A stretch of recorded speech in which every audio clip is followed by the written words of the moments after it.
দক্ষিণ আফ্রিকার বিপক্ষে টি-20 সিরিজে স্বস্তিতেই আছে ভারত। 5 ম্যাচের সিরিজে এখন পর্যন্ত 2-1 এগিয়ে ম্যান ইন ব্লুরা।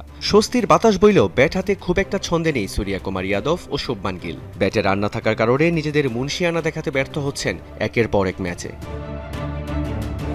অথচ এই দুই ব্যাটারের উপরেই ভরসা রাখছেন সতীর্থ অভিষেক শর্মা। এই ওপেনারের মতে টি-20 বিশ্বকাপ ভারতকে জেতাবে সূর্যা। বিশ্বকাপের জমজমাট আসরে হাসবে ছোটবেলার বন্ধু শুভমানের ব্যাট, এমনটাই প্রত্যাশা তার।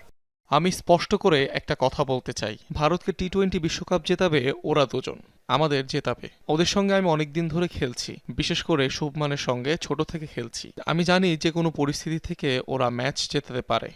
2025 সালে পেসারদের বিরুদ্ধে 18 ইনিংসে মাত্র 122 রান করেছেন সূর্যা। চলতি বছর তার ব্যাটিং গড় 14.2। 4 ও 0 রানের পর শেষ ম্যাচে 28 রান এসেছে গিলের ব্যাট থেকে। তারপরও পুরো দলের ভরসার নাম সূর্যা ও গিল। শুধু আমি নই, আমরা সকলেই সূর্যা ও শুভমানকে ভরসা করি। আমি জানি খুব তাড়াতাড়ি ওদের রানের মধ্যে দেখতে পাবো। চিন্তার কিছু নেই, কারণ আমাদের অধিনায়ক ও সহ অধিনায়ক জানেন কিভাবে নিজেদের ফেরাতে হয়। শেষ 22 ইনিংসে 251 রান করেছেন তিনি। ব্যাটে রান না থাকলেও তার ফর্ম খারাপ, এমনটা মানতে নারাজ সূর্যকুমার যাদব। নিজের ব্যাটিং নিয়ে খুব একটা ভাবছেন না তিনি। নেটে খুব ভালো ব্যাট করছি, রান আসবেই। হ্যাঁ, এখন রান পাচ্ছি না, সামনে বিশ্বকাপও আছে, অনেক বড় টুর্নামেন্ট। আশা করছি শীঘ্রই ফর্মে ফিরব। আগামী বুধবার লখনৌয়ে চতুর্থ টি-20 ম্যাচ। সেখানে জিতলে সিরিজ জেতা হয়ে যাবে ভারতের। আপাতত সেই ছকই আঁকছে ম্যান ইন ব্লুরা।